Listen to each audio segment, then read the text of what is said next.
In the New Jersey Pine Barrens, there are a lot of deserted towns, and one of them is a lot more famous than the others, and that town's name is Aung's Hat.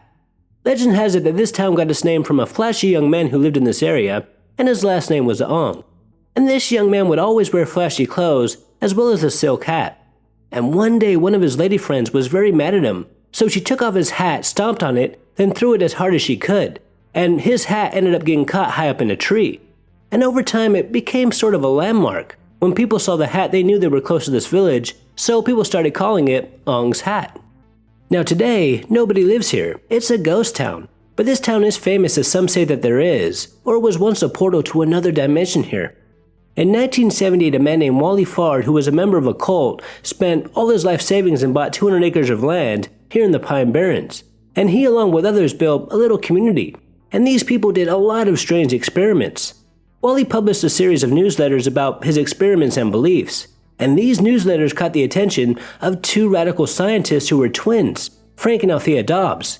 These twins were raised in Texas, and their father was a leader of a UFO cult. So Frank and Althea felt right at home here with these people at Aung's Hat. Now these two scientists set up a laboratory inside an old trailer, and they started to make discoveries that shook this small town to its core. They were very brilliant and were previously working at Princeton, but they got kicked out because their ideas were just too radical. They believed in things like people could tap into the unused portion of their brains, stop aging, cure themselves from diseases, cognitive chaos, and things like that. And in the Pine Barrens, they would hook people up to their computers and experiment with them. What they did, no one really knows, but after a lot of experimenting, these scientists created a device that they called the egg, or the gate. And this device could teleport people into another dimension. Now during these experiments, there was a chemical spill not too far away from Aung's Hat that was leaking nuclear material into the area. And instead of getting out of town to safety, these people decided to escape into another dimension. And to their surprise, they were still in Aung's Hat, just in another reality, where there was no leak or no other people anywhere. Now eventually the government did find out about these two scientists and all their experiments, and they stormed this town, killing most of these cult members, but some did make it out alive. Now this story was told to the public by a man named Joseph Matheny. Joseph wrote a book titled Aung's Hat: The Beginning, and most believe that this book was nothing more than science fiction. But Joseph never said that his book was fiction. He claimed that he had interviewed a physicist who was actually there. And this story became one of the internet's first conspiracy theories. Now whether true or not, people to this very day hike deep into the Pine Barrens looking for this portal. Another story I wanted to cover today is also in New Jersey, not too far away from the Pine Barrens.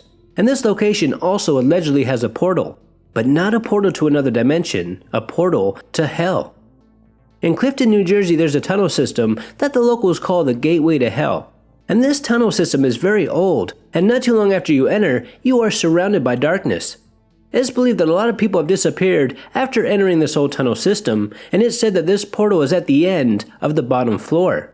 But to get there is extremely difficult because this tunnel system is huge and there are many floors. One man told the website Weird New Jersey that when he was a kid, he used to hear a lot of stories about this place.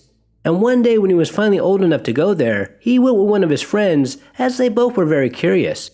And when they saw the entrance, they were terrified as it looked like something straight out of a horror movie. But these two kids were brave and they decided to enter. And as they were going deeper into the tunnels, they started to hear knocking. And this really freaked them out. And as they kept going, they heard what sounded like chanting. And then somebody or something whispered to them. But they couldn't see anybody there, so they both ran back as fast as they could, and they never went back. This person stated that this place just felt evil. It is also said that there is a room that nobody can enter unless you can lift the axes that are blocking the door. And these axes weigh thousands of pounds. But there are stories coming from people who claim that when they went there, the axes were just gone, and inside this room there was a human skull and just tons of satanic graffiti. It looked like a place where people did rituals. And in this room, there was also a manhole. And these eyewitnesses believed that in this room, beneath the manhole, was the real gateway to hell. And the next day when they came back with more people, the axes were back blocking the door. Creepy indeed. There's also a lot of stories of ghosts that haunt this place. One of them is about a spirit known as Red-Eyed Mike. It is said that this spirit guards the tunnels. If it sees you, it will throw rocks at you hoping that you will leave. There's also sightings of glowing skulls that only appear in the lower levels at night, and there are many more stories of ghosts that haunt these tunnels.